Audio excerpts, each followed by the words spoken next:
What's up, guys? This is Corey Baker from Baker Forge and Tool. In my business, we do tons of heavy grinding every single day, and we needed a grinder that could take abuse and keep on trucking without slowing down billet production.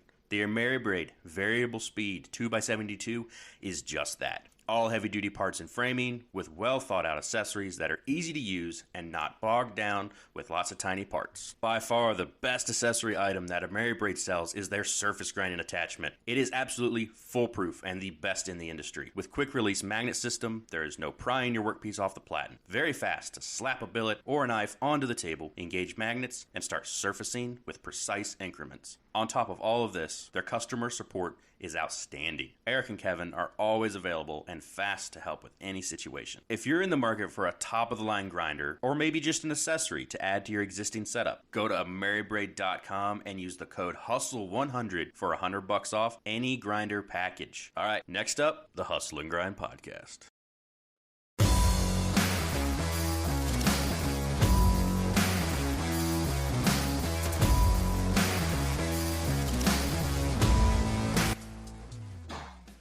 What is up, everybody? Welcome back to the new Hustle and Grind podcast. I'm your host with, I guess I should say my name. My name is Noah Bloomberg from Entiat River Forge, but anyone at Blade knows that.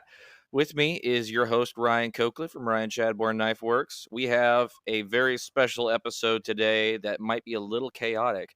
It is the After Blade recap. With us, we have Jeremy from 419 Forging. We have Neil from Maximus Knives, and we have Justin Miller of Florida Man Forge. Welcome, one and all. What's up? How you guys doing? What am I, chopped liver? I said your name first. Oh, you did? Are your ears on? I'm still recovering, man. It's like I'm not built for these. Like, it was like being back in the party days, and I didn't even drink anything. Like 3 hours of sleep for a week straight, 4 days in a row. I don't know for sure, but I'm pretty sure I slept for about 15 hours straight last night because I got home. Well, I didn't get home. So my plane landed at 9:30, and then I got picked up by my parents at the airport, drove back to my car. And if anybody knows Washington, so I live about 3 to 4 hours away from the main airport in Washington.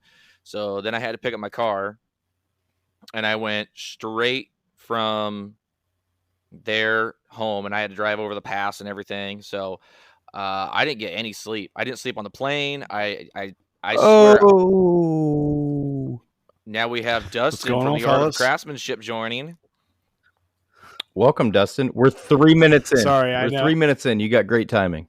I'm sorry, I didn't mean to cut you off. Sorry, I was oh, you're good. I was outside cleaning my truck with my wife, and then I was getting all the texts, and I was like, "Oh shit, want to jump on?" So, welcome. Hi, guys.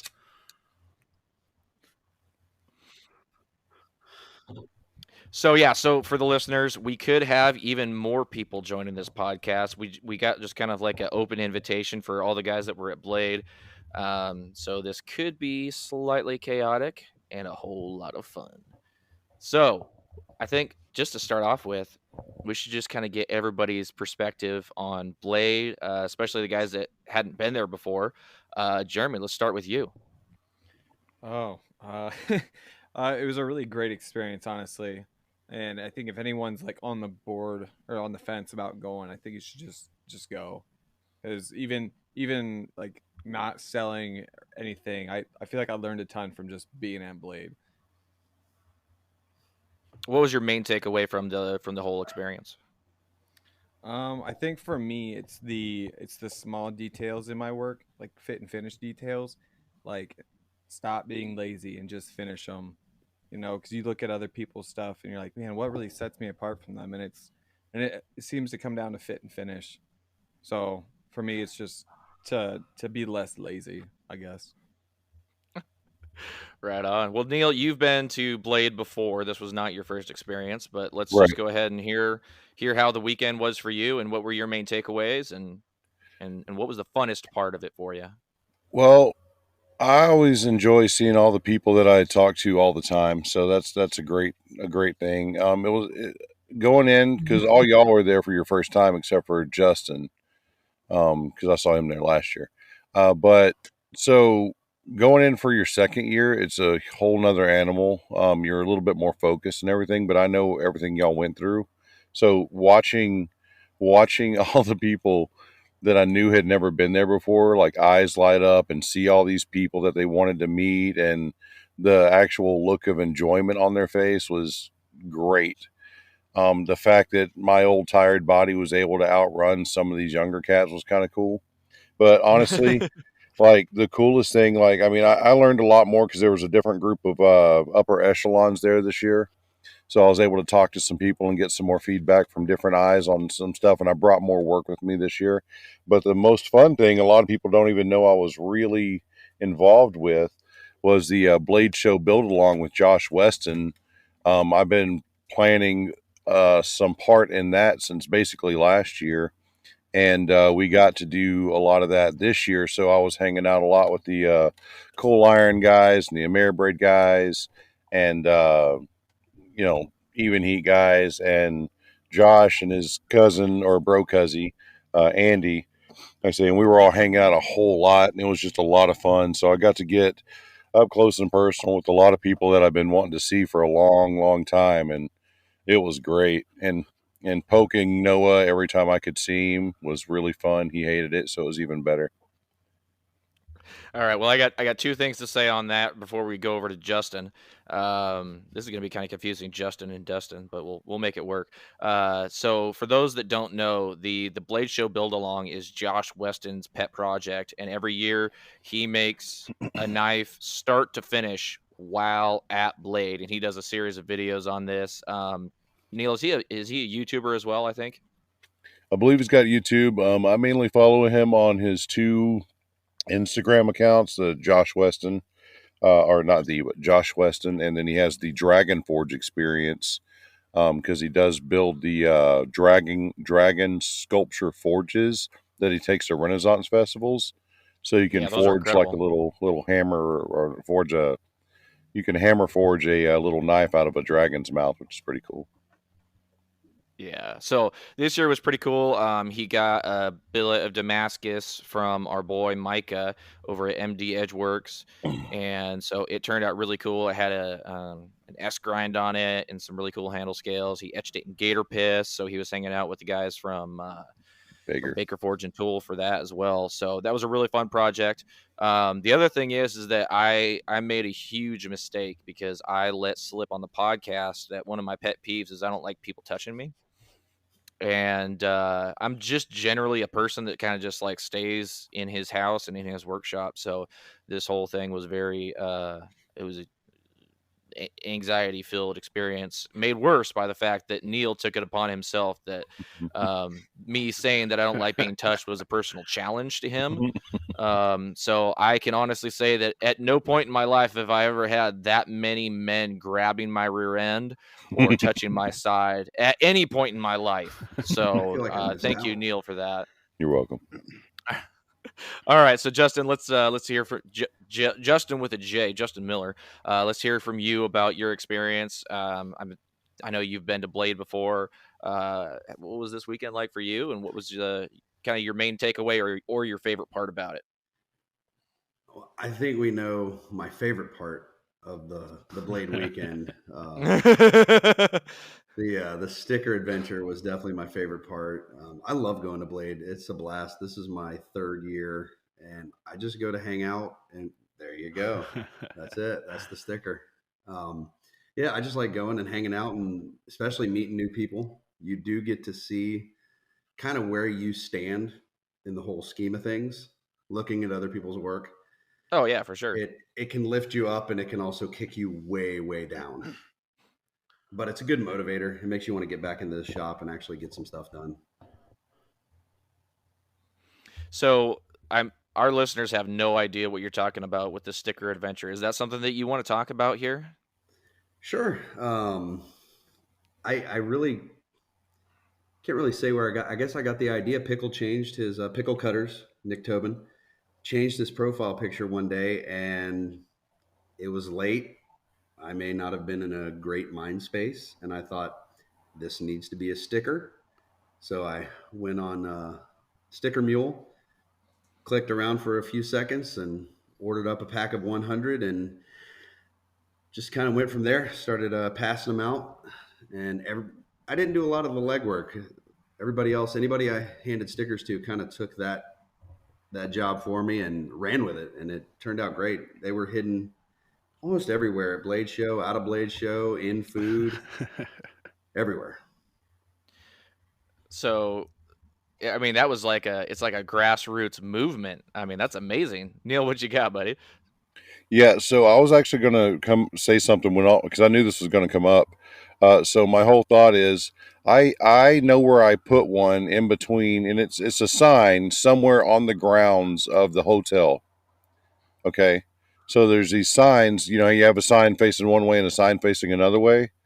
I put one of those pickle stickers in between the signs.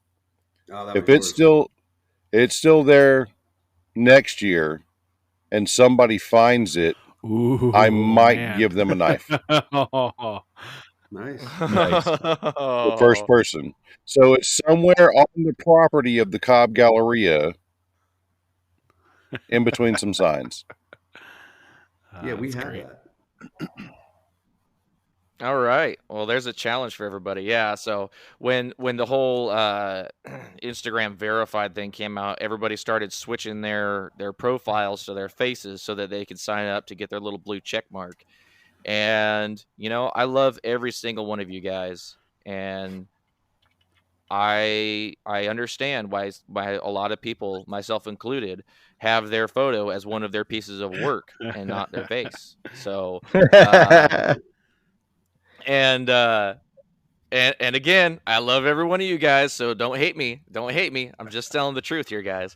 And Pickle's face in his photo. If anyone here doesn't follow Pickle Cutters, you got to go check it out, because I mean, it is just the frowniest, angriest looking face you've ever seen in your life. It looks like he is pissed off about the world. So I can definitely understand why Justin, in a slightly impaired state, might have come to think that was pretty darn hilarious. So that was a lot of fun, and I saw those stickers all over Blade. There was one that was sitting underneath on a turnstile that had one of Mareko Momasi's knives on a turnstile in like a really fancy setting. All of a sudden, there's just like this pickle face like underneath it. It's epic. That was Brigham. I was standing there. It was pretty good. Yeah, Justin, you were standing there too, weren't you? Yeah, I was there. Yep. Mareko was all about it. Yeah, like, hell yeah. Yeah. All right, so let's Mareko holding it. Do you really? Oh, that's fantastic. All right, that's such a publicity boost. It should become a tradition, and we should do it for somebody else or just every year. Somebody different. Agreed. I ordered a whole box of 100 more and sent them to Pickle so he can kind of dish them out. Nice. Oh, I love it. What about you guys? Well, we're not there yet. We still got to talk to Dustin, man. I'm doing this. Everybody here is in a circle on my screen, and I'd like to do things clockwise. So we're going to go over to Dustin from the Art of Craftsmanship. Can you guys hear me? Okay. My circle's a little different than yours, then. So my apologies. Okay, good.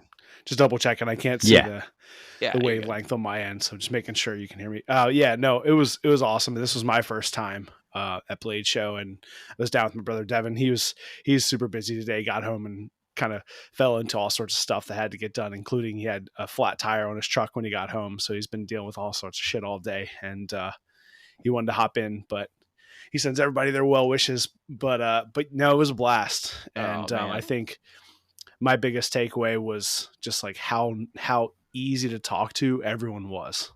Just walking up and down the aisles, going into booths, going onto tables. Every single person you talk to was like, everybody's on the same wavelength. Everyone is there because they love knives.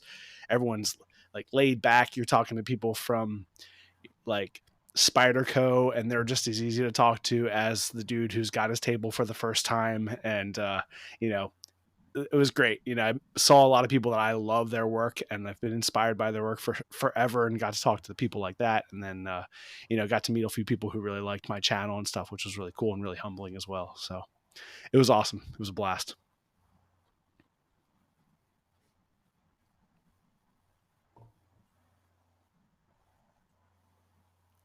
Awesome, man. That's great to hear. Ryan, we got everybody else in here now, unless somebody else jumps in. What was your favorite part of Blade, and what was the thing you took away from it? I was really in awe of everything, and it was, I think the coolest part was seeing where the bar is, because you get to, I've never handled another maker's knives ever. So you get to hold like the best of the best, and people that are on your level and people that are a little better and a little worse. And like, so you get to see where the bar is. And that was a super interesting part. But meeting all these A-list celebrities in the knife world and them just being so cool to you, just like, oh yeah, oh, I've heard of your show. Oh, like Mareko had heard of Hustle and Grind. Thank you, Neil. He said it was because of you. And it just blew me away. I was also like thoroughly sleep deprived, and so I might have just been in shock from that, but it was great. I think I'll do things differently next year. I'm not equipped to get 12 hours of sleep in 4 days and fucking hang out with the young bucks. And like when I want to go to bed, I want to go to bed, and I was hurting. But so I think a hotel room and nonstop flights, because layovers sucked. Oh, you had layovers? I didn't know that. I had a 4.5-hour layover in JFK. I got there at 10:30 and I left we took off at 3:15. Yeah, that's brutal. I had nonstop, so I don't know what that's like. I don't ever want to find out. I watched a guy play on a VR headset. So like I'm at my gate playing Call of Duty Mobile on my phone, and I look across the street from me. I took like a 40-second video of it, and I think I sent it to Noah and Jeremy. But there's a guy with a VR headset on, just going pew pew pew pew pew pew pew pew pew pew with his fingers. I sat there. Yeah, he was there when I sat down, and I was in that chair for over 2 hours before they switched my gate, and he was still there. It's a good thing I wasn't there. I would have really messed with him. Yeah, you would have. Awesome, man. Well, hey, I still haven't honestly had time to kind of like digest and think about what all the what my biggest takeaway is. It's difficult for me. My voice is still shredded from talking to people for 48 hours straight, basically. But yeah, I mean, I also like didn't get enough sleep, and I talked to some people that I've looked up to for a very long time, and like a couple of you guys said, everyone is super easy to talk to. I mean, Jay Nielsen was one of the easiest people to talk to I've ever met. You could just stand there and have like a normal conversation with him and talk to him about all kinds of stuff. Josh Prince was the same way. Josh Prince is an amazing maker and just like a super interesting person to talk to. I mean, he has just such a cool perspective about certain things, and that was a lot of fun. Of course, we love our boys at AmeriBraid. They're always fun to hang out with, and they were extremely entertaining at multiple times. And so we had a lot of great conversations, and and I talked to all different kinds of people, listeners of the podcast, people who are listening to this. I talked to you and all different kinds of stuff. So that was really incredible. It was difficult because as most of you guys know, I'm a very solitary and anxious person. So to be in a room of like 10,000 people was overwhelming as hell. Like it was pretty tough, but it was worth it in the end. Like I had like one major panic attack where I kind of like melted down, and shout out to Micah from MD Edgeworks for just being like, hey, come sit behind my table. And that was awesome. So that was, I think, the biggest thing. If I was to think about it, the biggest takeaway was just the camaraderie, because we always talk about what, how amazing the knife making community is, and the solidarity that we all have, and how open everybody is, and like wanting each other to succeed, and not being closed off like the way that other businesses are, or other arts and things like that, but to see it in person and to experience it firsthand, where you've got all these people that are essentially competitors, like we all like sell knives. and just to like the willingness for everyone to want, everybody else to know as much as possible and to succeed as best as possible. I mean, I made friendships that, I knew people before, and I, had respect for them, and now to be able to call them, actual like good friends, was really probably the biggest thing for me. Sweet. That's amazing. To add on to that, I mean, it's kind of more or less the same thing, but the amount of people that were like genuine, like, because you could talk to whomever online and they can, you kind of get a hard time to feel how they actually are in person because you're just online chatting, but then to talk to them in person, you're like, this guy's the same person he was when I talked to him on Instagram or wherever. And that was really cool because not being able to find a bad apple was nice, because some groups have a lot That's of one of them. the beauties of Definitely. podcasting as well. That you can do this Yeah, where you and get a chance to talk to somebody, and after you've talked to somebody for an hour or an hour and a half, you have the whole new relationship with that person, and then taking it one step further and going to Blade and meeting a bunch of people and hanging out and drinking and eating and just standard conversations. You really build a solid core relationship that will last potentially forever.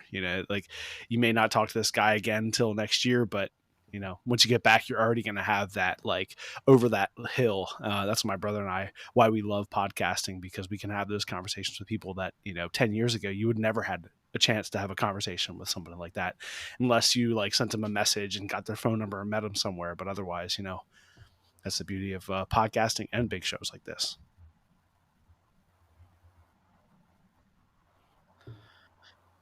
Yeah, and that's Yeah, even sure. something that my first year was last year, and I did the first pre-show dinner within our circle, if you will, last year, and it went off pretty good. This year it was banger. Next year it's going to be even more so. I've already got a few vendors, I'll just say vendors lined up that are going to be there, that are pretty cool. Maybe sponsor types that you guys already know. So I network my little butt off. But the thing is getting those guys that sell to guys like us and building those relationships also between the owners of the companies and the people that buy the stuff. And they're all just guys too. Like, we're all just people. But building those relationships between people that have barely been making knives for a year to people that have been making knives for 20 years, and all these new companies, new ideas, things that people deal with in their own shop because everybody has a different shop and all that kind of stuff, and bringing everybody together and building a more solid community is just what I think we're all about, and being able to do that and see everybody. And of course I love seeing people's faces when somebody walks in the door and they're like, oh my God, that's so and so. It's like, yeah, go say hi.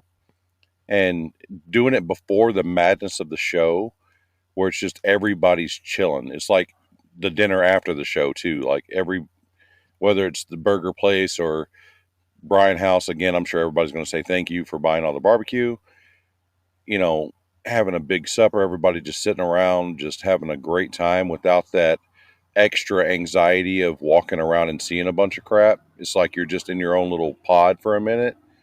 It's a great thing, and it's the only time of year that everybody's there to do that. I was gonna say that's I kind of fell into that situation Dustin. accidentally, because Devin and I got there at about 6:30 the evening Friday night, and so we went out to dinner and got to meet a bunch of people there, and then went to the pit and met a bunch of people there. So we got out of, we got all the introductions and all the hellos and shaking your hands and just hanging out and chatting out of the way, so that way when we went into the show the next day, I wasn't like, I didn't feel obligated to stop and talk to someone just to catch up.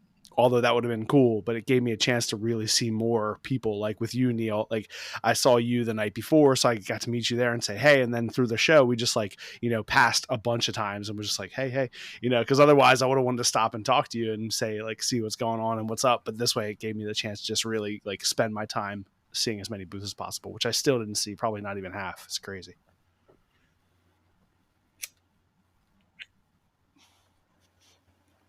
Yeah, that's absolutely true. I mean, getting that that introduction out of the way.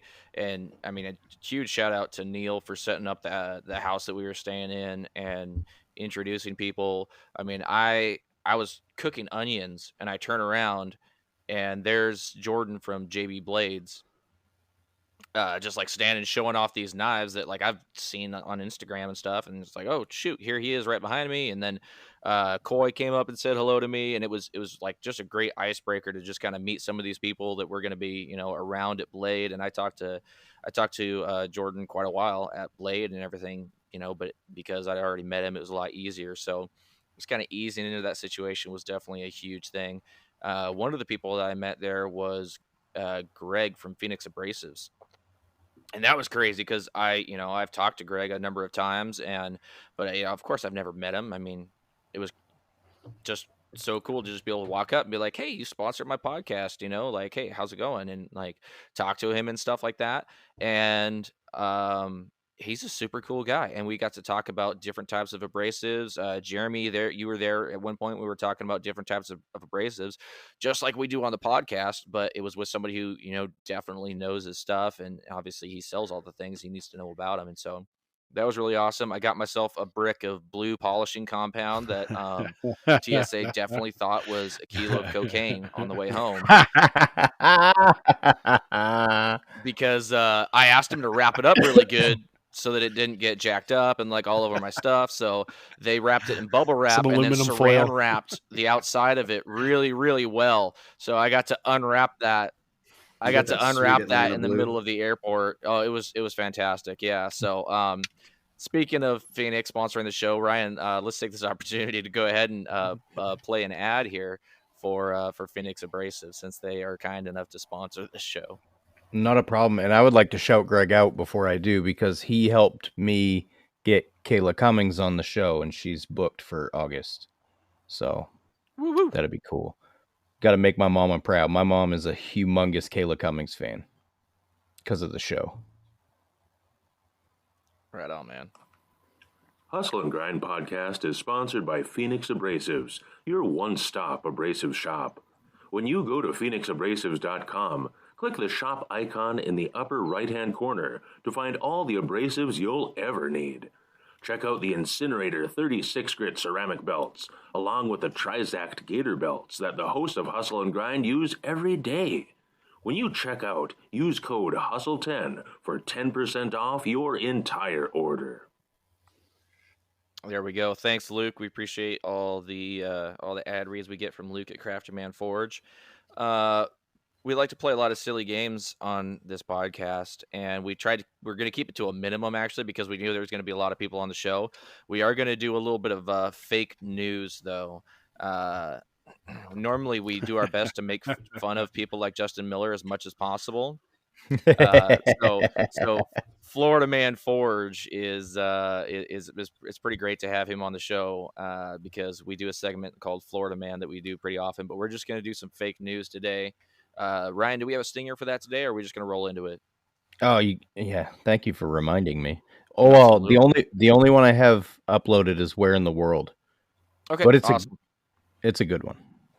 All right, ladies and gentlemen, get ready to play. Where in the world is Florida Man? He's right there. I can see him. He's right there. So, all right. This is fake news. These might be Florida stories. They might not be, but one of these is fake. I got 3 headlines here. I'm going to read off all 3. 2 of these, unfortunately, are completely real and absolutely definitely happened. One of them is fake, false, fake news, and all of you lovely people are going to get the opportunity to guess which one. We begin once somebody starts fumbling papers there. Okay, there we go. Pig steals 18 beers, gets drunk, fights cow, and gets hit by a truck. Next up, woman arrested when 9 stolen iPhones fall out of her vagina. And lastly, plane crashes with passenger body found partially clothed in compromised position in the seat of the pilot, or seat with the pilot. I'm going Ryan? with the plane crash being fake. Ryan, let's start with you. What do you think here? How many cell phones was it? Do you want me to just Asking reread all of them? Important questions. No. How many cell phones was it? 9. 9? That's believable. Was it the Max iPhone or one of the Old Motorola Razors. All right, while you're thinking, I'll just read them all out again just in case anybody missed anything. Okay. So it started off with a pig steals 18 beers, gets drunk, fights cow, and then gets hit by a truck. A woman was arrested when 9 stolen iPhones fell out of her vagina. And then a private plane crashed with passenger body found partially clothed and in compromised position in the pilot's seat. Well, the third one is totally believable, but the first one is also believable. Actually, they're all believable. Y'all don't know my buddy's pig. Yeah, I'm going to go with the first one. I'm going to go with the pig. I'm with Neil. Jeremy, what you got? It's got to be the lady with the iPhones. Neil, what you thinking?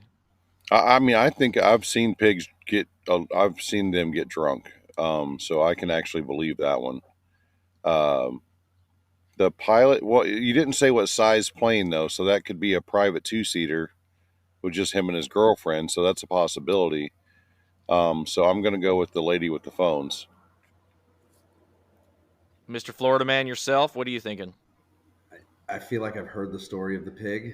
I think that one's definitely true. It's got to be the phones. Well, the drunk pig, Dustin, that sounded believable. I think Ryan convinced me with the 9 phones in the vagina, so I'm gonna go sex plane. I think that's not as believable. I think if it crashes, they're not going to be in the right positions anymore.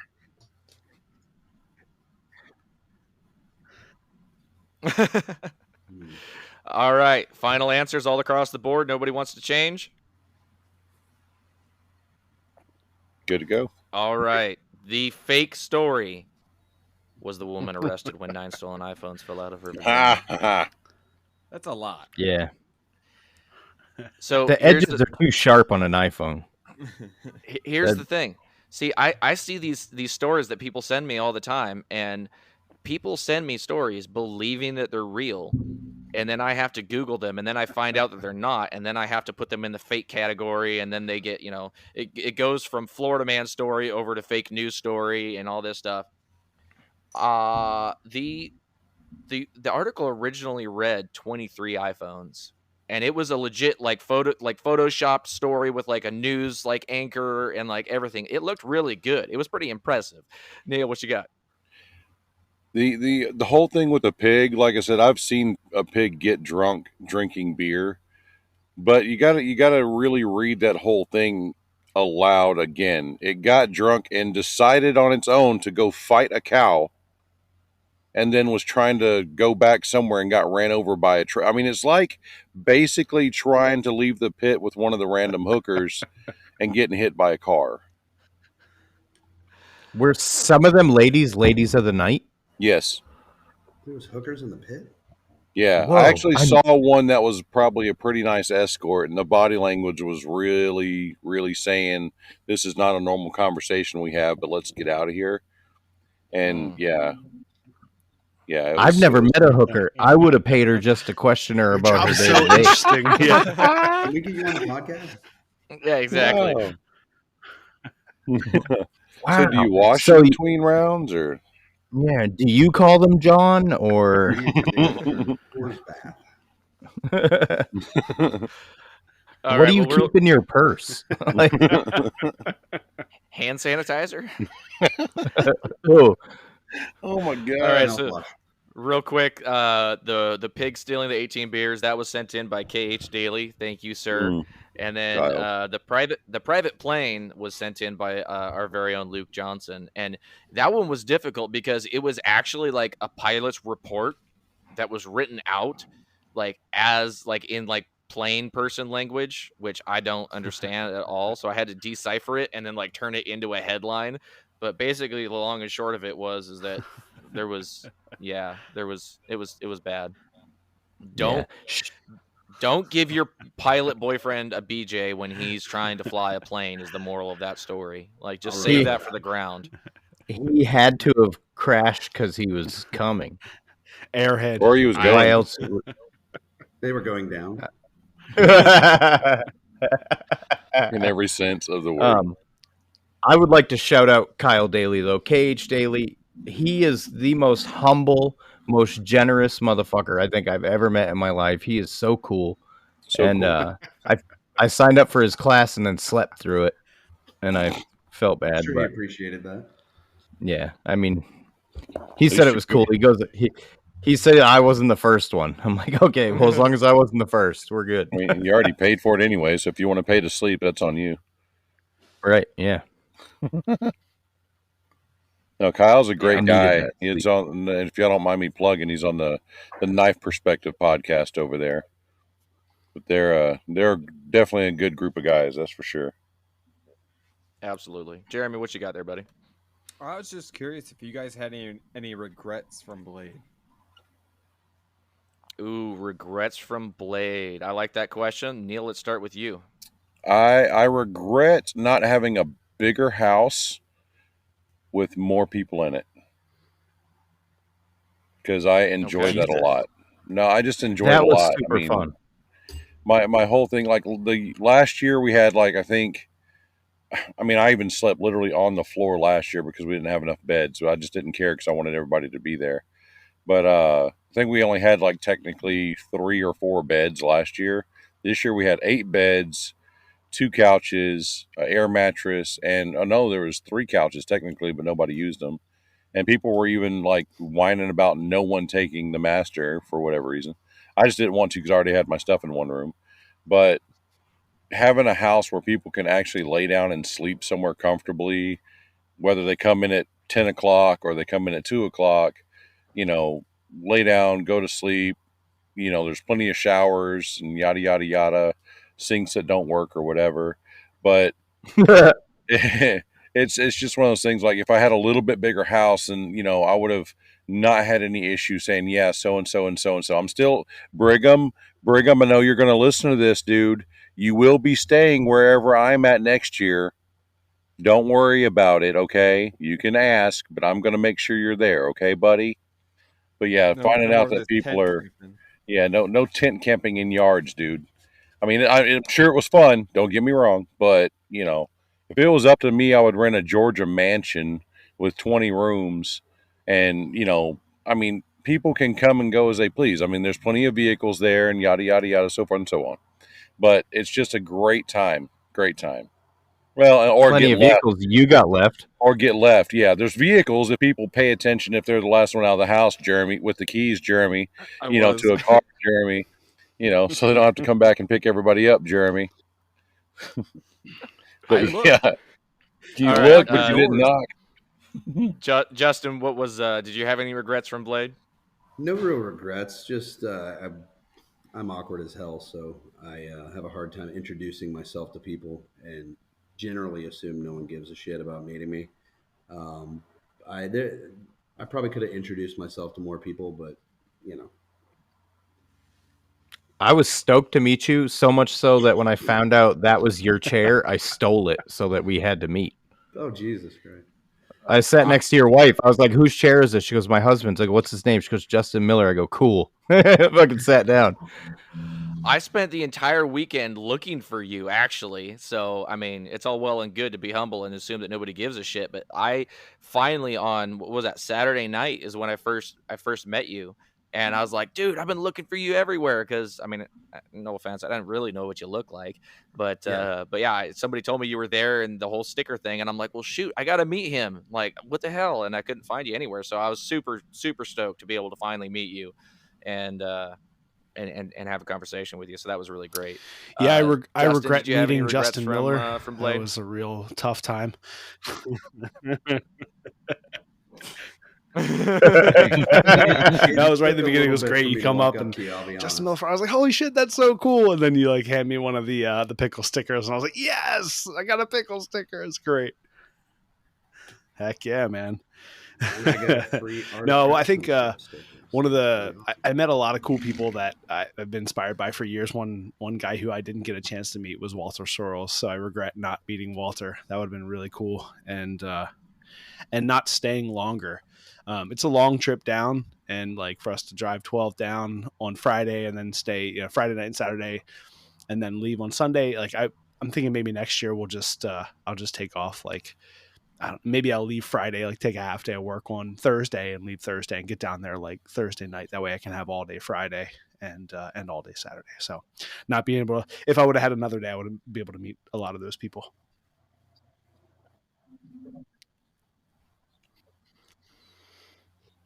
Right on, man. What about you, Ryan? What you got? For biggest regret, probably taking the top bunk. Those are the most uncomfortable fucking bunk beds ever. And for some, I don't know if it was like the lack of sleep or like, because when I'm focused like that, I don't eat as much as I usually do. I don't know, but like I would go from shivering cold to drenched in sweat like 3 times without. I'm like, yeah, no top bunk next year. And I had a huge missed opportunity that I rectified, and that was I didn't take pictures with a bunch of people that I should have taken pictures with, like Mike had done, Brian House, Coy Baker, both the Lawrence Lakes, Lawrence and Dennis, and Pickle. I didn't even get a picture with Pickle. So I got pictures of Noah with those people and a few pictures of Brigham with those people, and I had my brother Photoshop my face into the pictures, and I just posted them. So missed opportunity averted. I took care of it. The beauty is he's better at Photoshop than I thought, so he left Brigham's beard in. That's the best. almost going to be as good as the pickle stickers. So, if I don't really have honestly really any regrets. I mean, it was obviously there's ups and downs to every situation, and dealing with anxiety of being around that many people is just what it's going to be. So I can't even regret that. I kind of regret maybe not taking quite as many photos. The only thing that maybe I kind of regret is not either checking a bag or something like that, just because there was a lot of cool stuff there, and I set aside a good bit of money for things that I knew I was going to want to buy.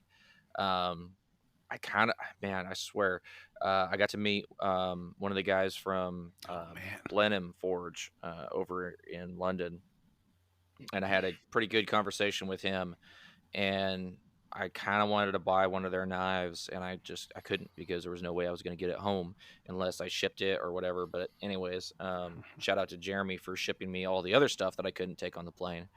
But yeah, so I think if anything next year, I would maybe check a bag, or set up some other way to be able to try and pick up some work from other people, because I mean, there's a lot of people out there that like I wished I could have bought their work. I would love to buy some of those people's work. And I'm not gonna like name names here because there was quite a few, and obviously I can only afford so much. But it was fantastic, and I really enjoyed, at the very least, seeing everyone's work, because that was a huge thing for me, was being able to, see the incredible stuff that everybody builds. And it's not just my work, because at home I just see mine, and I just see pictures of everybody else's. So being able to pick up other people's stuff and feel the weight of it and feel the balance of it, and all that was pretty awesome. I agree on the check bag, because like that $10 ironwood table, the one I'm talking about. Oh, I know. Yeah. Oh my God, dude. They had those huge planks of curly maple for like $40-$50. The huge planks of bird's eye maple for like $70 to $80. $10 for ironwood, and like I bought a geode for the wife that was like bright purple. Damn it, I forgot to go back there and get one. Shoot. What's up, Neil? Neil, what you got? Have we narrowed down the plan for the Cobb Galleria Burl? Oh Jesus! Yeah, so we're walking from. Did you see that? Did everybody see that? Like I posted a picture of it, but we're walking from the venue to a burger place, and I instantly stopped. And there is a fucking. It's got to be 400 plus pounds. The tree's over 2 feet in diameter, and that burl is just like hanging off it, like 6 feet off the ground. I think it's oak. It looks like an oak. I like drive a my truck every year, so it can go right in the back. Okay, so there's that part. I got a battery-powered DeWalt chainsaw. I can get a hold of some orange reflective vests. Yeah, so all we're missing here is a ladder, and I think we're set. Maybe some cones. If we get a big enough saw, yeah, like you get a big old husky or a steel with a 36-inch bar, we could take it off in 1 minute.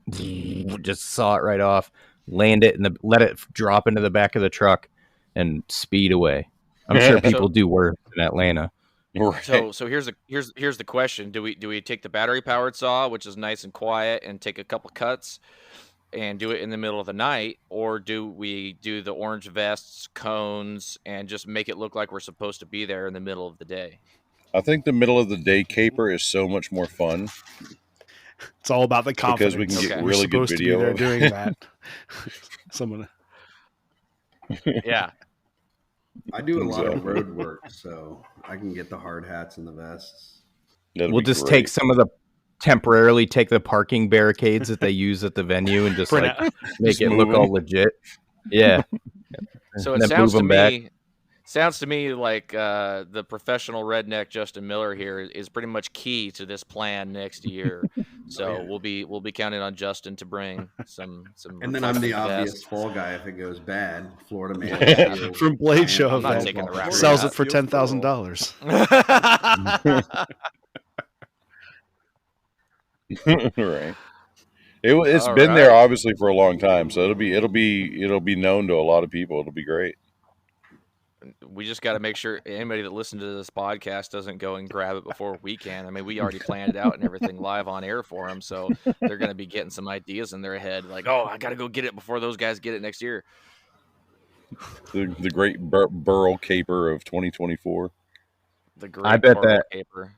I bet that thing looks amazing. It looks flawless. There's no cracks in it or nothing. That tree's fully healthy. Like. All right, guys. So we got the great burl caper lined up. Ryan, let's hear from one more sponsor, and then we can talk about him actually, because we met him at Blade and had a lot of great conversations.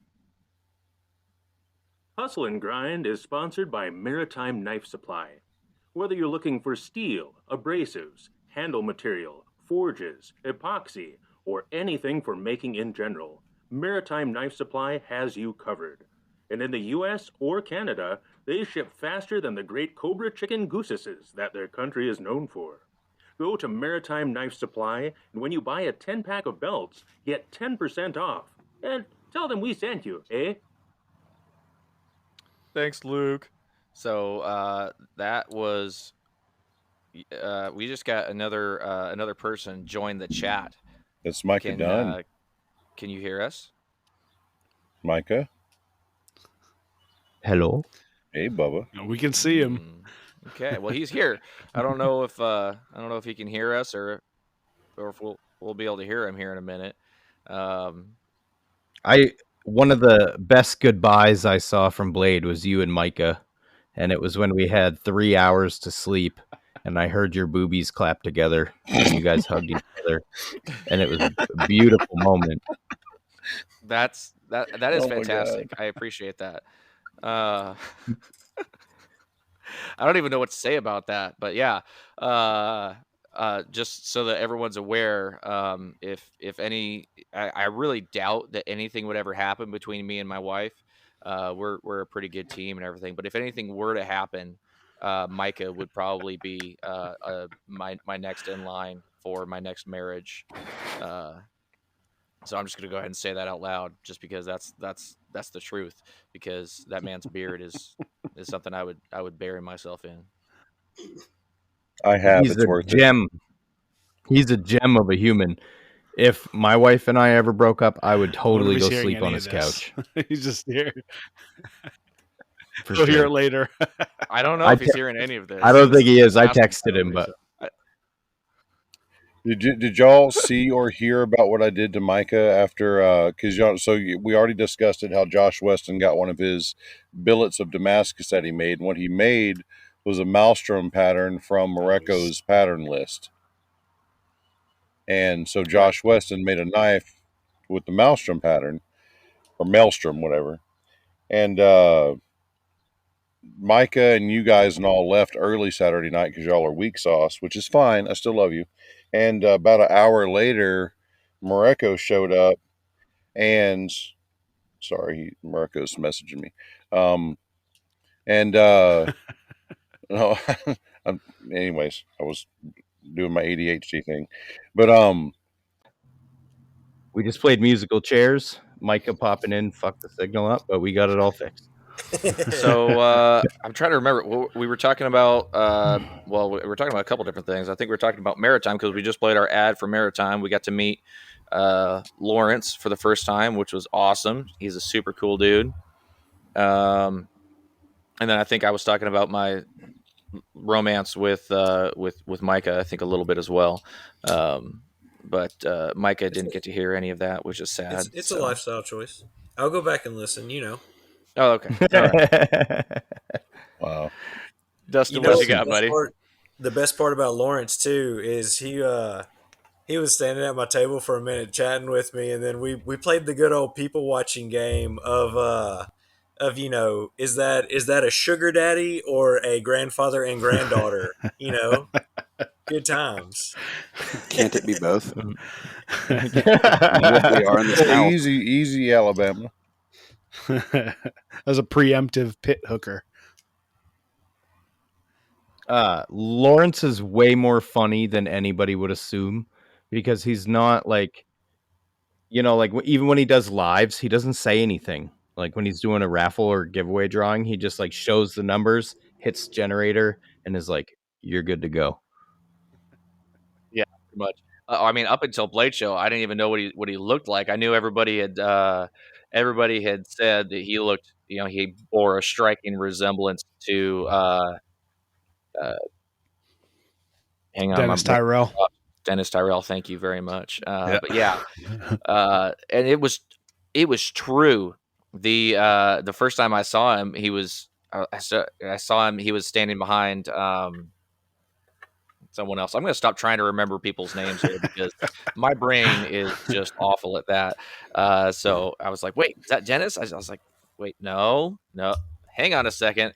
So yeah, shout out to Lawrence from Maritime Knife Supply. We already talked about how much we love him on the show, but now I've met him in person, so I can say it to a little bit further degree. So anybody that saw Lawrence at the show probably got themselves a little Maritime Knife Supply koozie and a little $10 off coupon to use on his website. So not something that other retailers out there do, and he's always been like that. He's sent gift cards to people for different things, and throwing out $10 coupons is just kind of par for the course for him and his unique marketing style that just makes everybody love him and want to do business with him is always super awesome. So it was great to meet him in person, and it was one more awesome person to meet at Blade. Justin, what you got, buddy?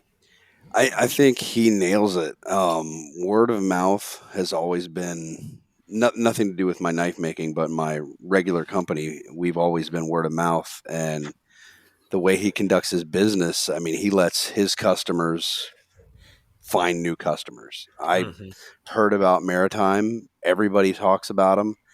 And that's now who I go to. I don't hear a lot of people talking about other companies, and Maritime's brought up by everybody, and that's just where I get my stuff now. Yeah, many such cases. It's a lot easier to find Maritime than it is for Ryan to find the mute button, for sure. Because everybody always talks about him.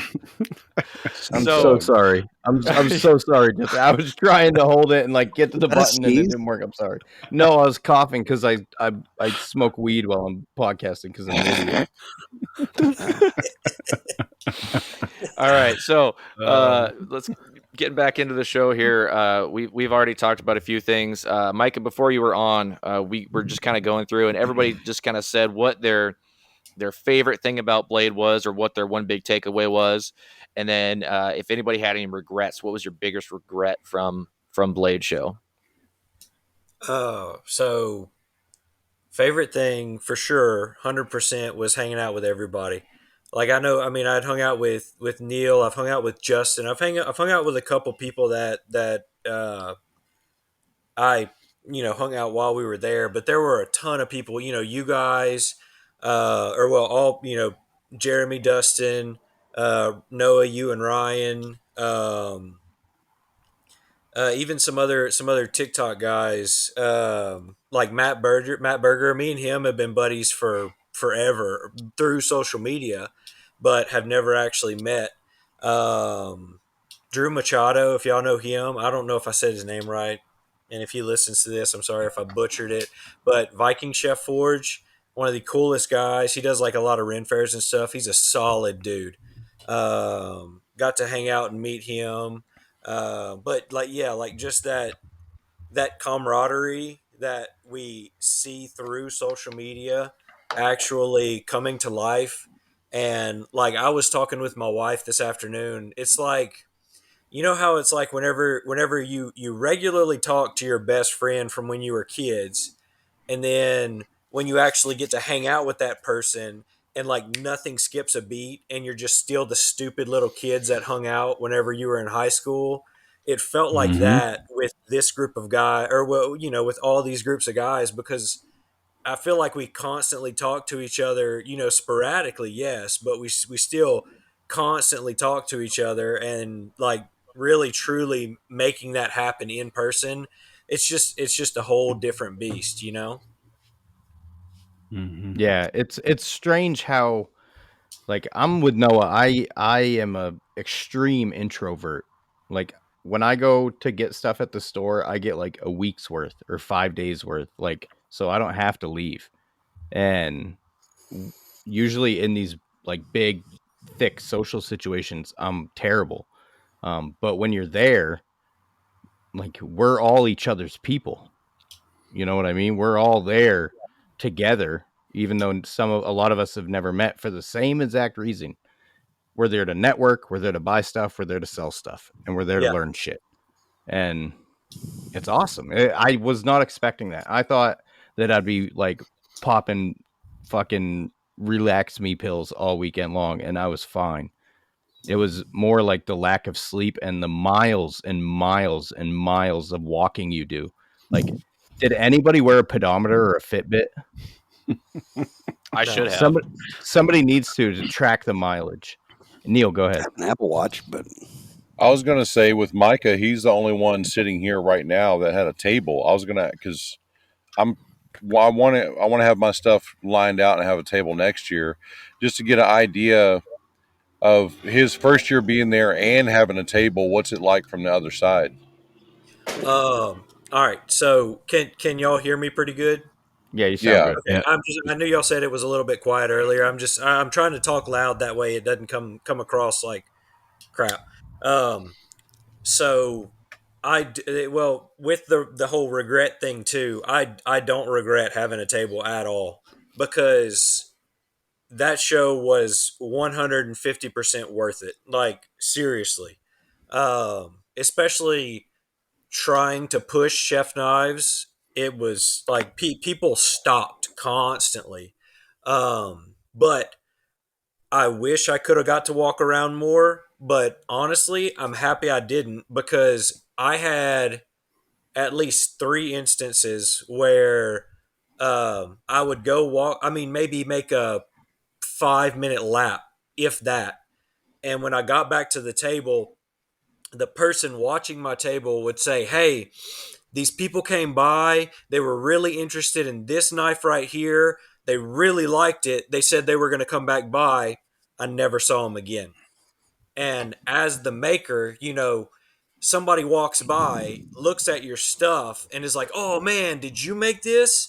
And the person at the table is like, "No, but he's going to be right back." And it's just automatic shut off. It's like, you're not the maker, I want to talk to that person now about this stuff, So that's the only thing is it's you almost have to do your walking, like you have to plan out to be there right when the doors open for the makers, set your shit up and just, then make your laps what you need to do and then get right back to that table. Go ahead, Jeremy. All right, question for Micah then. If even if you wouldn't have sold anything, was it like are you saying it's still worth it? Yes.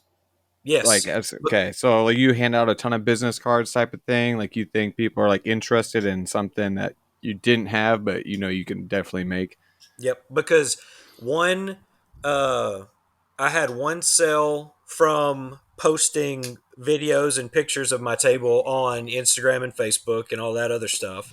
Wow. One, a guy from Australia. I haven't sent a knife to Australia yet, but apparently I'm going to really soon. He messaged me about one that I had on my table, and he thought it was a different color. And so I sent him a video and was like, "Hey, this isn't the color you thought it was, but I'm at a huge knife show. I went around, took a couple pictures of the color that he wanted of handle material. I was like, if you find something you want, I'll grab it. I'll throw it on, a brand new one when I get home, get it shipped out within probably a week or two, and you'll have it." And so it was still that, and even those two, like my mind goes into a show, if I can pay the table and the trip, I'm good to go, Um, and luckily, or usually I'll do a raffle or something like that before a show to make sure I at least have something, to cover some costs before a show.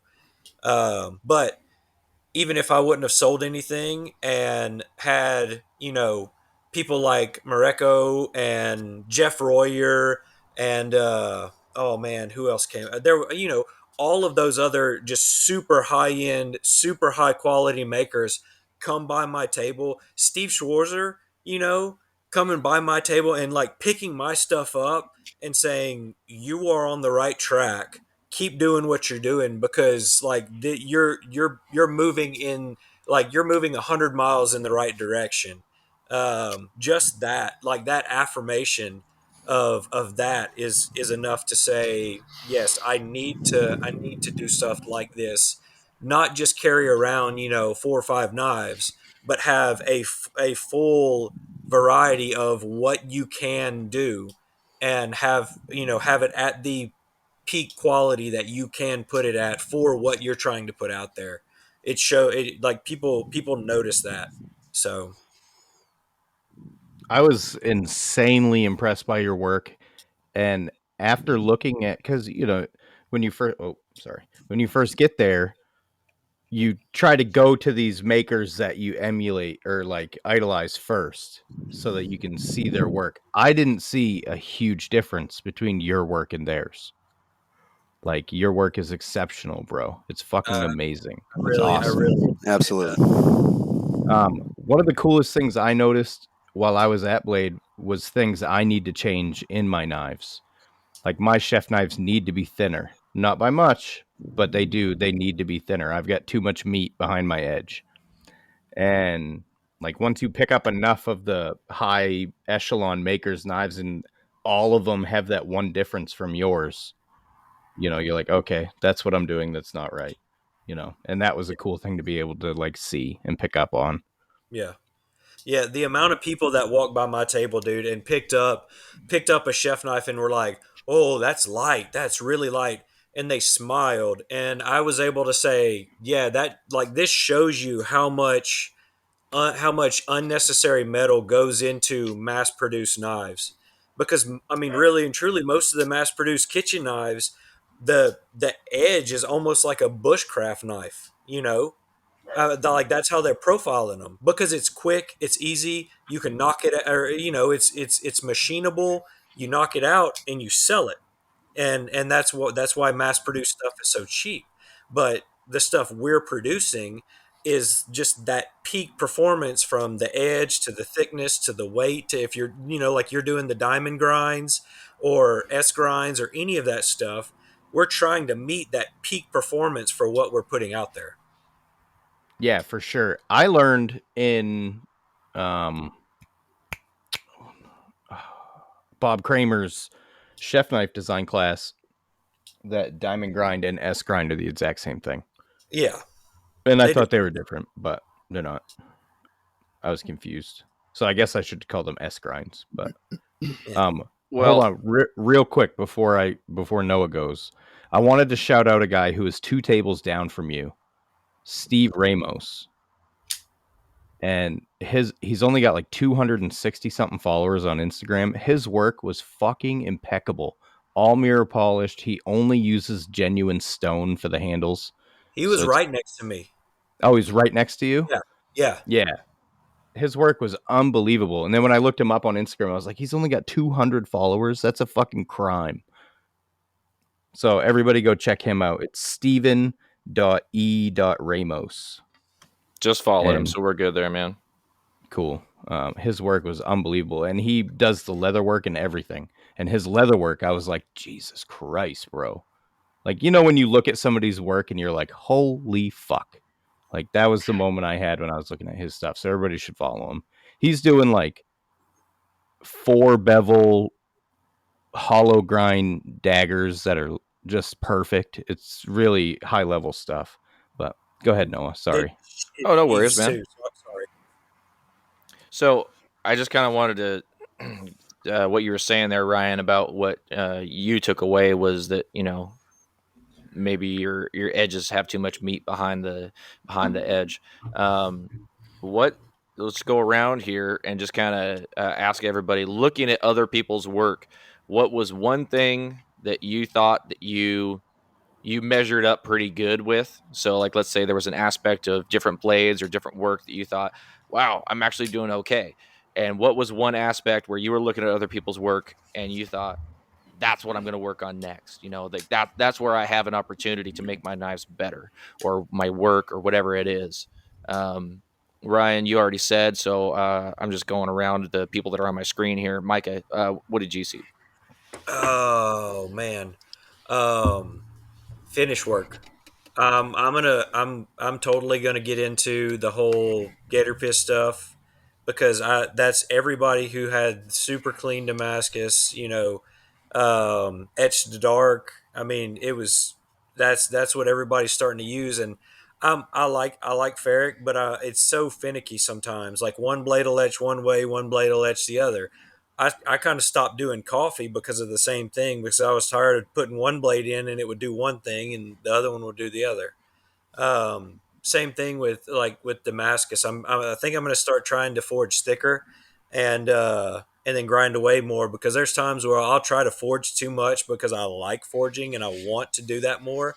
But then I find myself with, you know, little spots where it's, you know, I've grinded everything to where I need it to be, but I wasn't able to grind deep enough. So now there's just a little bit of spot of decarb or something right there where it's like, well, crap. I mean, I can't take it any further or I'm going to screw up what I'm trying to do with it. You know, it doesn't affect the performance of the blade, but it does affect the final look of the blade. So that thing. And where did you find you measured up pretty well? Okay. I feel like I hit the mark that of what I'm trying to put out there right now. I feel like my fit and finish. I mean, and you know, that's anybody's fit and finish could always be better. You know, I mean, nobody's put even, you know, you think about it. Even Master Smiths are all their you know, pieces aren't 100% Master Smith quality, but the pieces that they probably put towards the test are as like 99% perfect. You know, but I feel like there's stuff that I could do better, but honestly, I'd have to sit down and just pick apart my own stuff, and I do that anyway. So my brain just constantly rolls to the next project. That way, I don't get hung up on the little details and drag myself through the mud too much. You know. Yeah, you got to. There's always a point in time where you decide I gotta stop here. Otherwise, I'm either gonna drive myself insane or I'm gonna end up ruining the piece in the process. 100%. Jeremy, what did you see there that that you feel like you're going to work on next? And what did you see that you feel like you measured up pretty good on? I think that's a little bit tough for me being like a newer maker, because I feel like there's so much more I can improve on. Like, I mean, what I feel like everyone can probably say fit and finish, but for me, fit and finish, like I said earlier, like it just comes down to like me being lazy on a part where like I could have spent another hour and make it look that much better. I don't know. There's a lot, but I think maybe the one thing that I'm happy with, that I feel like I'm doing okay with, would be probably between like blade shape or just handles, like shape of handles, maybe like contouring them, whatever. I mean, I can hand sand a handle that, buff it, and it looks fine. But there's just so much more for me to learn. Only been doing it 2.5 years or so, and having a big jump last year. But I think going ahead, it'll just be like blade finish, more or less, is my big thing, I think. Can I touch on that real quick? Yeah. Sometimes I found with fit and finish, for me anyways, it's not necessarily spending like hours more time on it. It's getting it to a point where I think it's good and then waiting a day and looking again. Because sometimes in that moment, either it's late at night or whatever, I think it's perfect. And then if I go back like a day or two later and pick it up, I start spotting things I missed before. Mm-hmm. And so I found that helps cut down on like hours and hours of manual labor, where like you might be chasing the same thing, but maybe not, or you might be chasing something that's not as bad as something else you could be chasing in that time. That's just my 2 cents. But also, after looking at your knives, your fit and finish is not that far off, dude. I mean, it's pretty good. Right. And that's what I'm saying. Like, it's little things. Like, before Blade Show, I was kind of showing Noah that EDC that I was carrying around in the Kydex, and he said, hey, that from the end of your handle to the tip of the blade, it's kind of rough in there. He's like, that's one thing that you could fix. I'm like, yeah, that would take 5-10 minutes to fix, and I didn't fix it, and every single person I showed picked it out, which is understandable, but it's that taking the little extra time to just do it. Yeah, I mean, and we all know, you know what I mean? We know what it needs to look like. It's whether or not we can bring ourselves to get it to that point before we lose interest. And I know I'm capable. Like, I mean, the rest of my handle, all the scratches look really good. So why didn't I just take the time to do it there? I showed it on the rest of the knife. So I think it's just that just do it thing. Your micarta finish was good, and that micarta, like that style, is super hard to work with. And yours looked really clean, like no burns or nothing. Go ahead, Noah. I know we need to move on. Well, I just wanted to touch real quick while we're on this rabbit trail here. The one other thing that I kind of learned just talking to people, and the I don't know what you want to call it, but the upper end makers is setting yourself up in your build using techniques to allow yourself to come to that clean finish. Like this is like a really rudimentary example, but way back in the day, before I was able to get good clean glue ups on my my full tang knives, I wasn't setting myself up for success later on down the road when I was doing my initial grinding or my initial forging, so that I could have no gaps there or whatever it was, because I'd be focused on the blade. And so then I wasn't focusing enough on the tang. And so then I changed my mindset to where I'm doing the tang and the blade and everything all at the same time, so that I know that everything's flat and clean and it's going to glue up properly. So I think technique plays a large part in that fit and finish, even before you get to the fit and the finish part. And just it's like having that experience. Yeah, and having that experience and knowing those techniques good enough to set yourself up for that. Dustin, what you got, man, for our takeaways from Blade? Well, I think one of the things that I found that I could do better at is just dedication to the craft. And now I'm not a full-time maker. I'm a hobbyist maker, and I try to do lots of different stuff on our channel, and that's just the way I am. I want to really have a broad range of skill sets. But forging and just doing more work. I mean, I love knife making, and I just think I don't do enough of it. And so like seeing so many people who are dedicated to the craft and can put out like, just quantities of work that are all really, really high, having that consistency and that quantity, and that dedication to like keep going and keep getting better is just super inspirational. And so that's something that I saw that I could get better at, like push myself to get better and do more of the same thing. I was just thinking today, it'd be kind of cool. I have like buckets of railroad spikes, and I like making railroad spike knives. So I'm like, why don't I just forge like 100 railroad spike knives over the next, however long it'll get, maybe I'll forge 30 and then the other 70 might be good enough to sell. And if not, that's fine too. But it's just something like that dedication to keep getting better and trying to push yourself further, which I see a lot of makers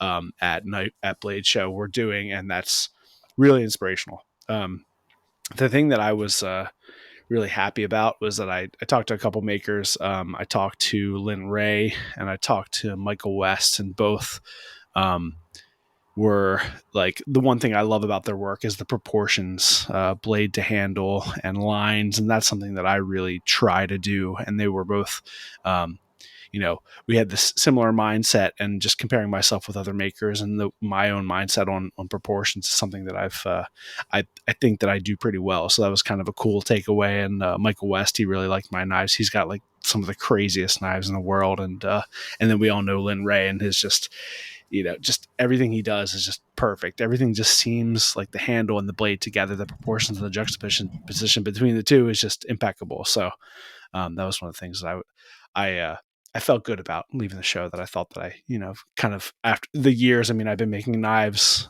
as a hobbyist since 2002. And, I think that I feel like I have a good grasp on what I see for proportions. And I think that goes back to my background in art, trying to get those things to go together well.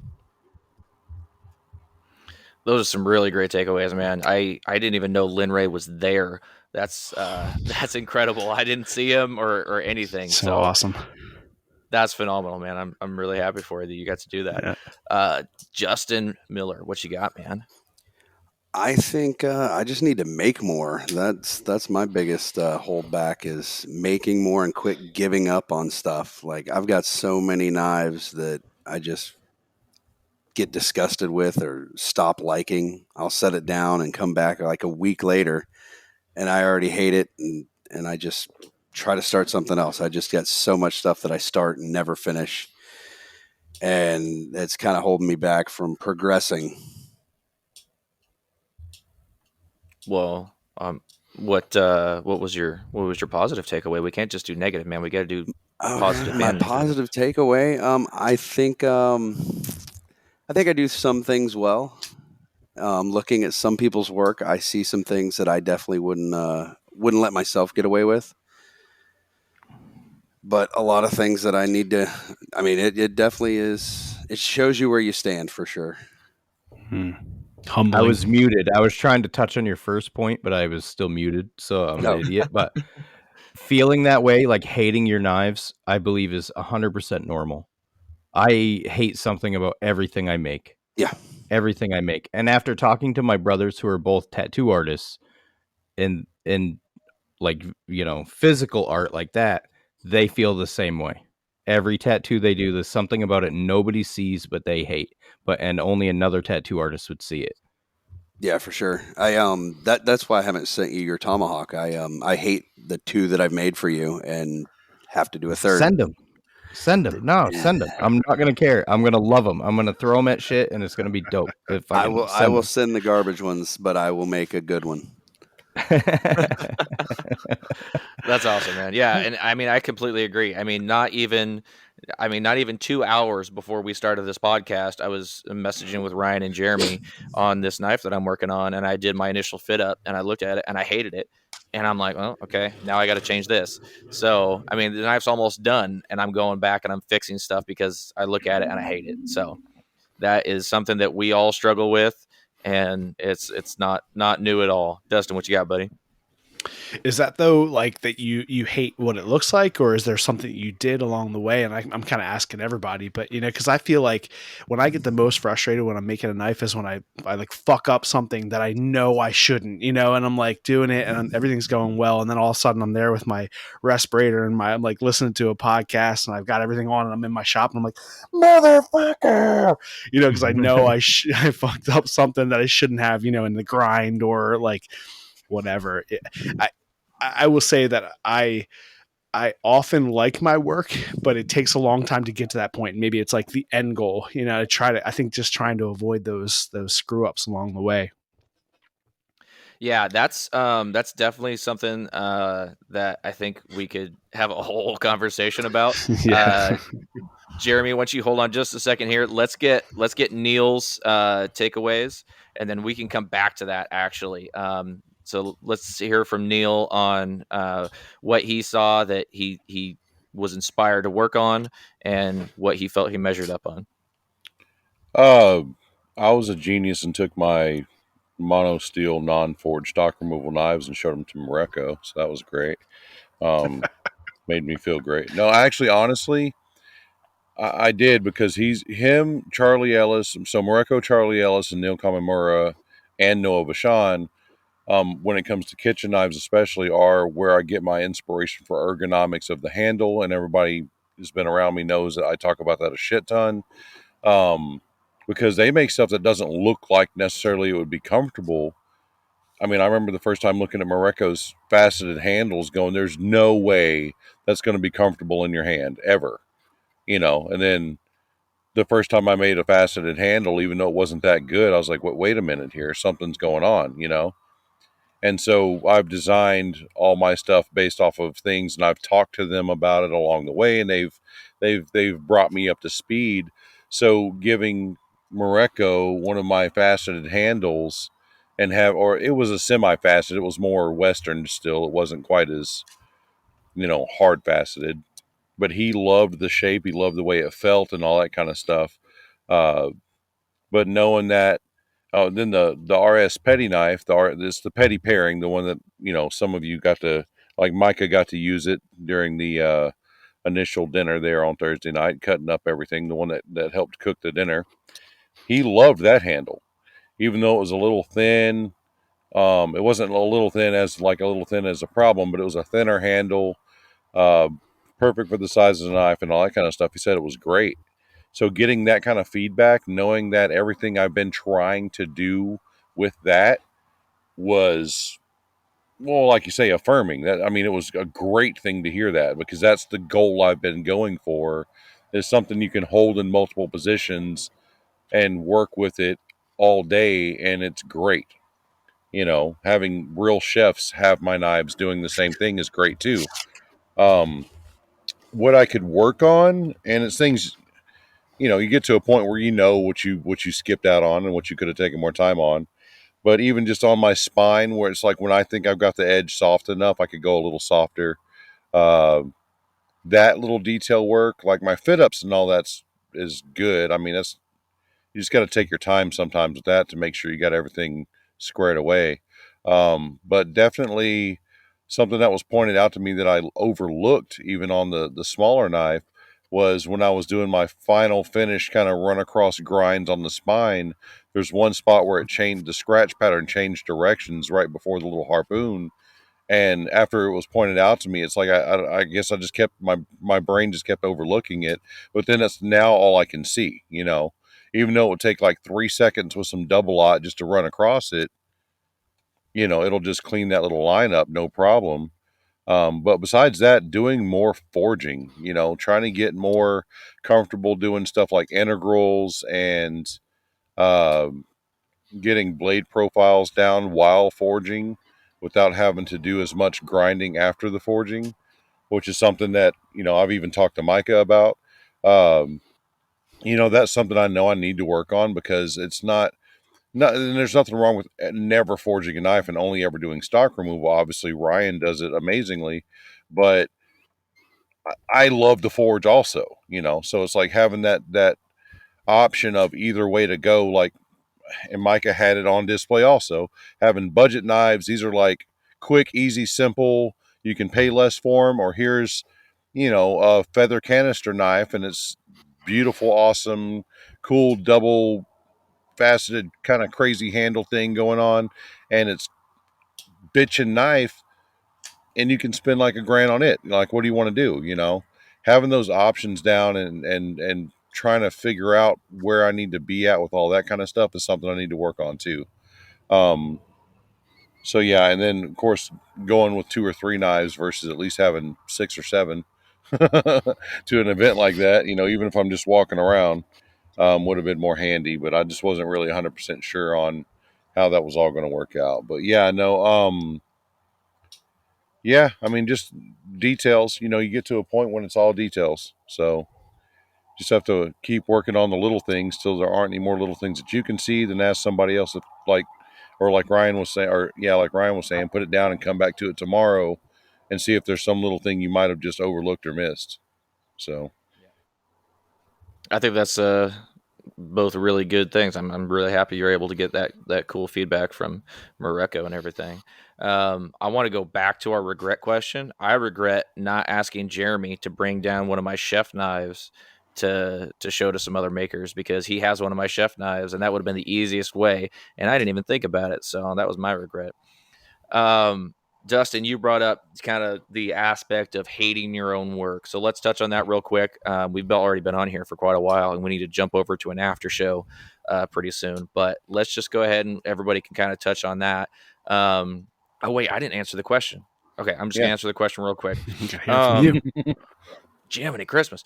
So what I saw the most when I was looking around at other people's knives is my handles are fat bastards compared to most of the other people's work. And I make fat handles because they fit my hands really well. But when you're looking at this, especially a kitchen knife, because I've been doing a lot of kitchen knife work lately, most people, and maybe I'm completely wrong here, but myself at least, I barely even grab the handle. I'm in a pinch grip. I'm barely even hanging onto the handle. I'm not trying to like grab the thing like a big chopper and swing it, there doesn't need to be that much handle there. And don't get me wrong, I'm really proud of the way that my handles look, and I love the different facets that I put in it and everything like that. But holding Micah's chef knives and other people's chef knives, I mean, they're thinner and sleeker. And so that's something I'm going to work on. Where I think I measure up would be my blade profiles. I was expecting to look at people's chef knives and be like, oh geez, mine are just dog shit or whatever, their spine, the edge geometry and everything like that. And I was looking really close at people's edge geometry and their spines and everything. And I felt like I was actually doing pretty okay. So I'm happy with my blades the way they are. I just need to work a little bit more on my handle work, and I'm gonna be taking a really hard look at that in the shop coming up here after looking at some other people's knives. So as far as looking at your own work and hating it, I'll just go ahead and start this one off because I was making a hidden tang knife, and I don't do that very often, and I left way more material than necessary between the heel and where the bolster is going to fit up. So there was just this giant gap. It would have been really comfortable in a pinch grip, but aesthetically it was so off balance that I wanted to chuck the thing up against the wall, which would be really silly because I've got like 40 hours of work into this mosaic Damascus piece. So I didn't chuck it up against the wall.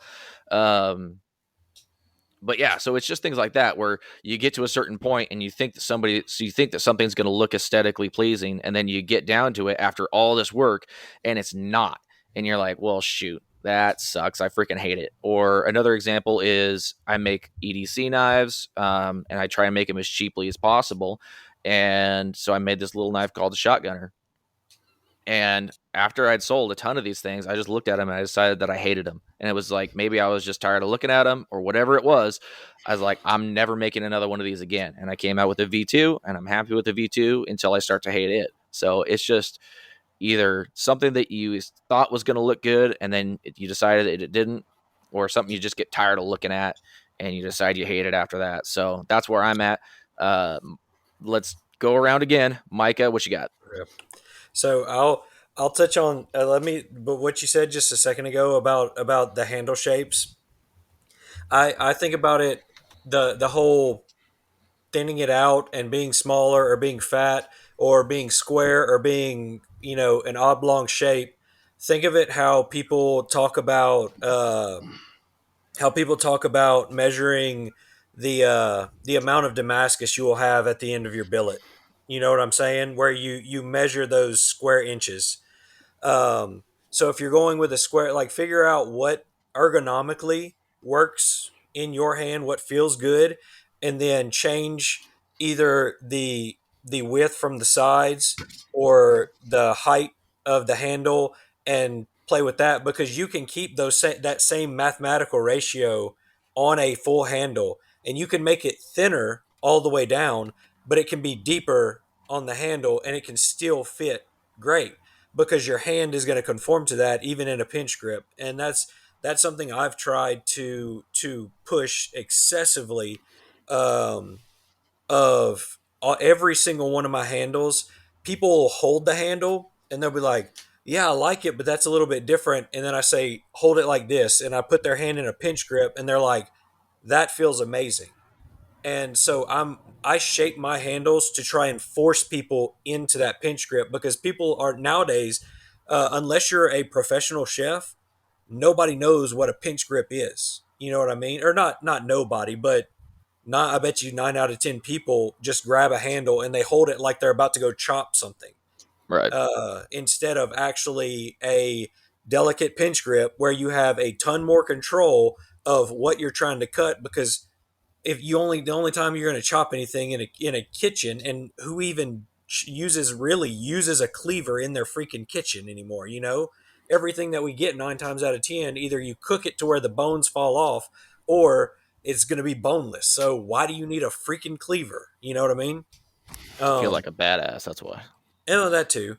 But you're 100% correct. My wife does what I call the hammer grip on the chef knives. Yeah, she grabs it like that, and I'm like, "What are you mine doing?" does too.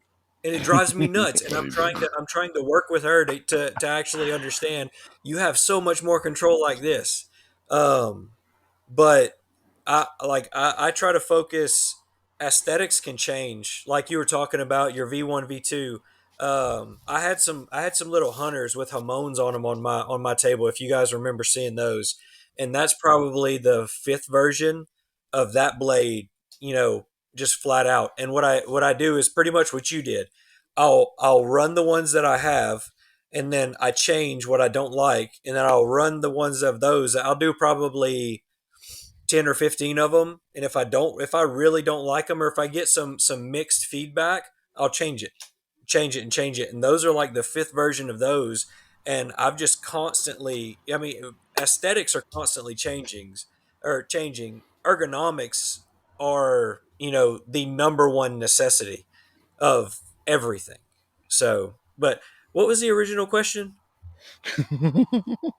Dustin, what was the original question?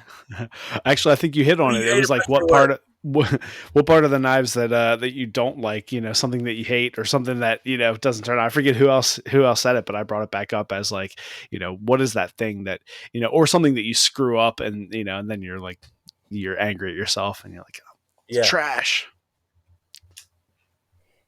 What do I don't like, I want to be an instant gratification person, and I try to etch stuff before I'm done, and then I constantly have to go back and fix stuff, constantly, and it drives me nuts. But yeah, that's my killer right there. Well, I know I talked to Jeremy about round, and Neil even touched on it, rounding those corners on your spine.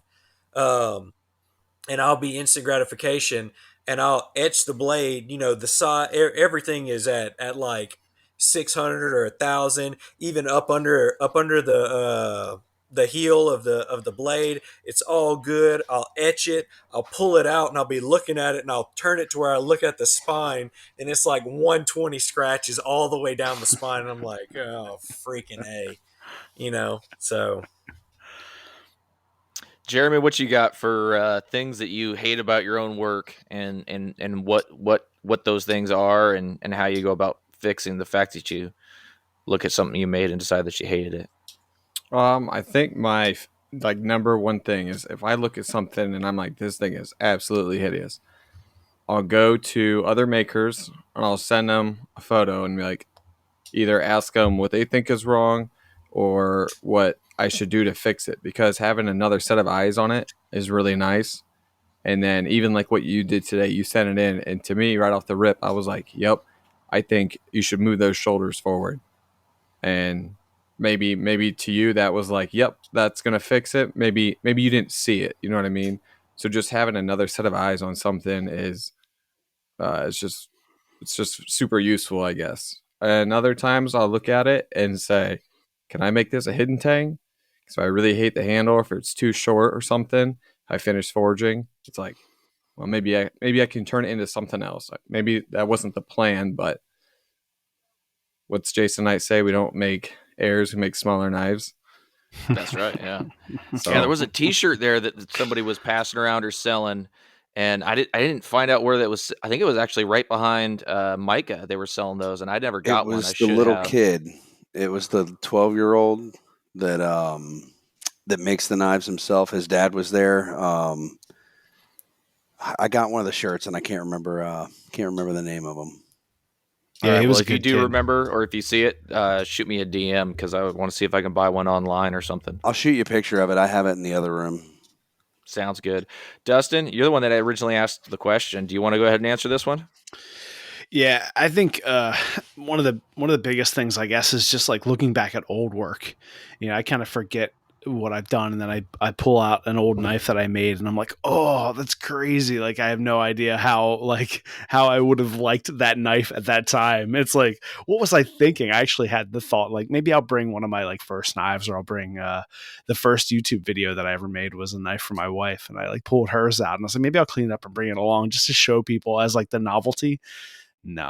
No, the handle was too short. The drop point was off. The proportions were off. But I think, at the time I liked it, but like looking back, I was like, ooh, no, I'm not going to bring that one along. Yeah, I mean, I was actually having this conversation with Jeremy at in the pit about how critical we are of knives, and when you're in that situation with so many high-end knife makers, and everyone's there and everyone's trying to prove that they're like the best they can be, or like trying to like compare themselves to other people, my thought is like, we got to remember that these are tools.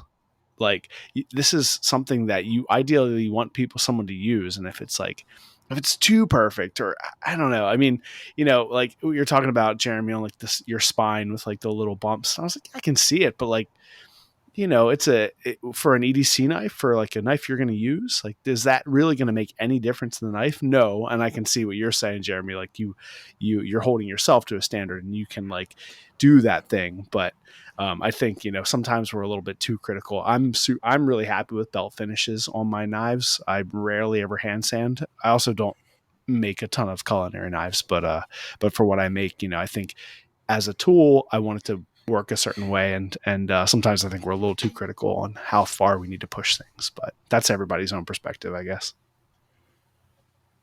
No, that's a really, really great point about maybe being too critical on ourselves at times.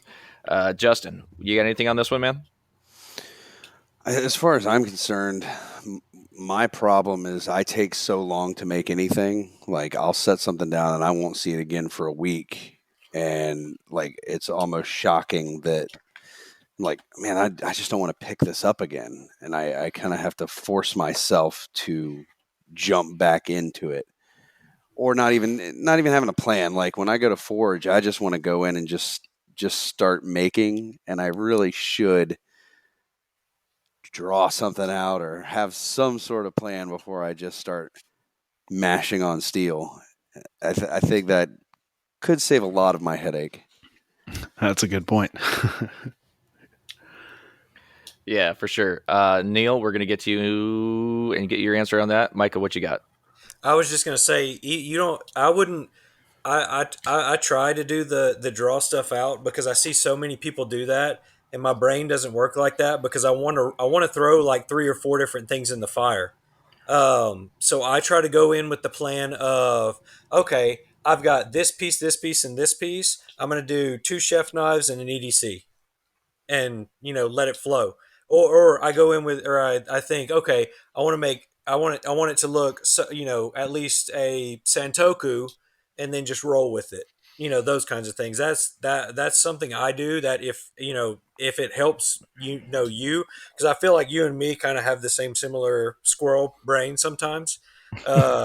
But yeah, that's what helps me to kind of get through that whole, I don't know, creative blockage, or not knowing what to do, or just throwing something in and then not being happy with what you end up with because you don't feel like you have a plan.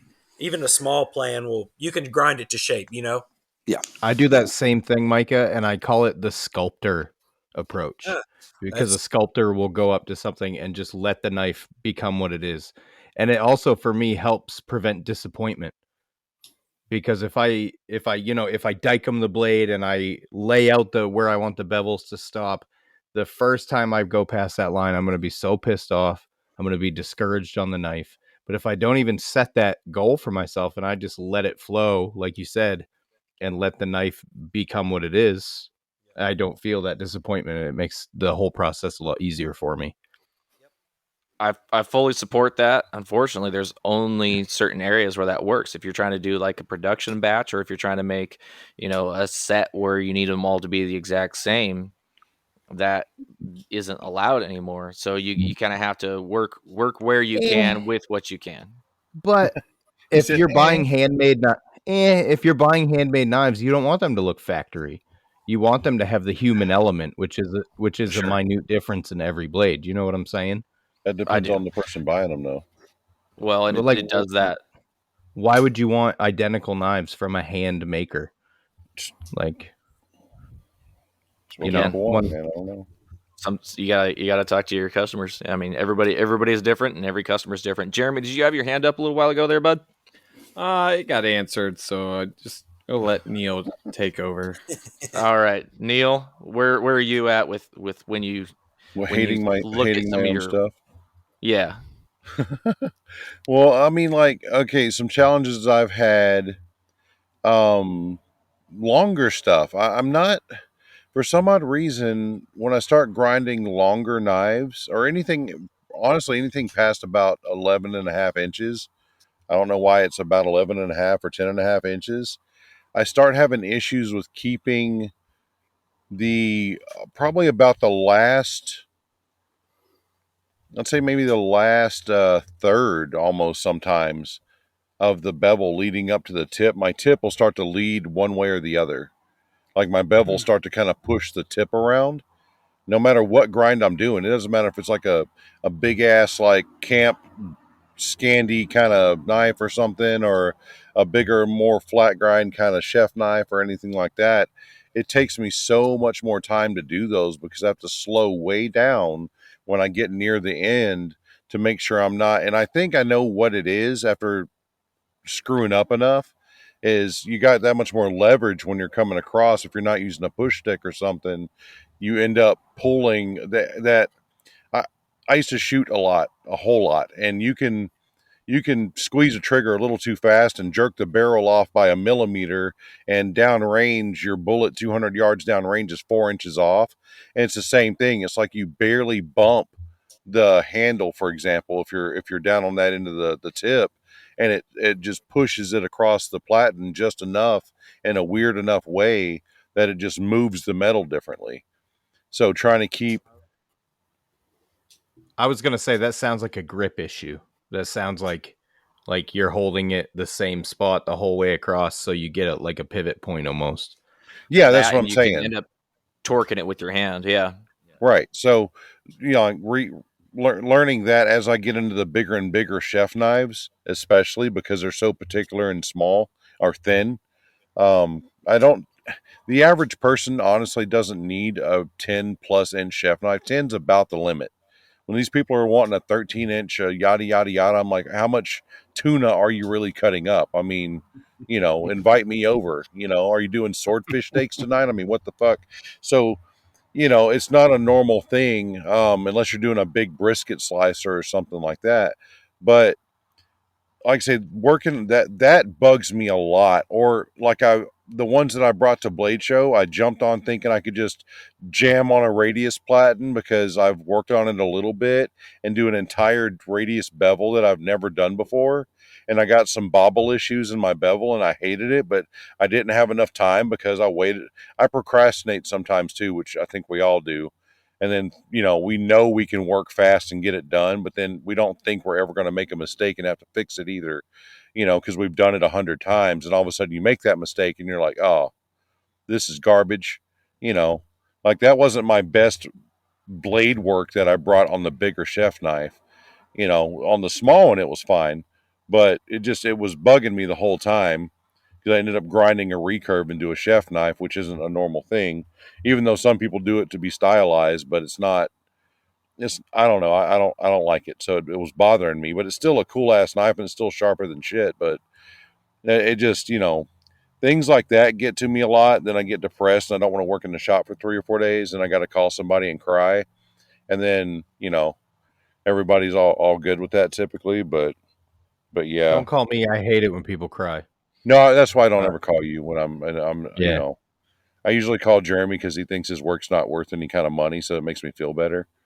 Even though we all cry around me, I'm like, we're not doing that conversation again. We already did that conversation. I know. 18 times. Just had to poke him one more time with it. Noah's tired of hearing it. All right, guys. So between this and we actually had to cut out in the middle. We've been going for quite a long time here. Yeah. Let's go ahead and wrap this thing up. We're going to go into an after show. And in the after show, we're going to get everybody's just kind of final thoughts. We're going to go around like we have been doing, just kind of going around and letting one person talk at a time. And we're going to get kind of everybody's final thoughts on Blade and just kind of like what they're looking forward to the next time or what they got coming up in the next year between now and the next Blade and other shows and that sort of thing. In the after show, you do have to be a patron to listen to. So you can go to patreon.com/hustleandgrind, where for as little as $1 a month, you can support the things that we do here. As soon as you click that button, you're going to get access to all of our after shows, past and present. So anything you want to listen to, as soon as you click that button, somebody somewhere in the world will die, unfortunately, but you're going to get great content, so it'll be worth it. Also, in this after show, we're going to go through the patrons, and I'm going to be giving away one of my bottle openers. So I got this square twist bottle opener here. If you're watching the video, you can see I'm mirror polished to the bottom of it, and if you follow me, you probably already saw the reel. So I tested it at the very beginning of this show to make sure that it would open a beer, and that's why I'm a little looser at the moment. So in that after show, we'll do a little drawing and we'll give away this, and it'll go to one of you lovely people that support us on Patreon. We thank you so much for your support. Before we go, Neil has something else he wants to say.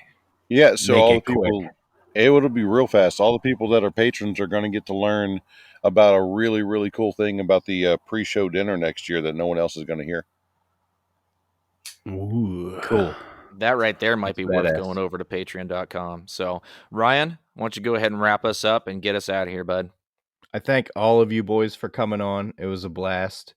And I want to shout out Brian House, Dexter House, Sarah House, B-Cone, Brigham Kindell, both Lawrence Lakes, Dennis Tyrell, and everybody. There's too many to name in one thing. We also didn't do the Phoenix ad, so I'm going to play the Phoenix ad and then roll it out with the intro music right after. So we definitely did do that ad. We did? Yes. Sure did. Oh my God. I got to quit smoking. All right. Catch you guys on the after show. Thank you to everyone who we saw at Blade. Hope you have a great week. Bye.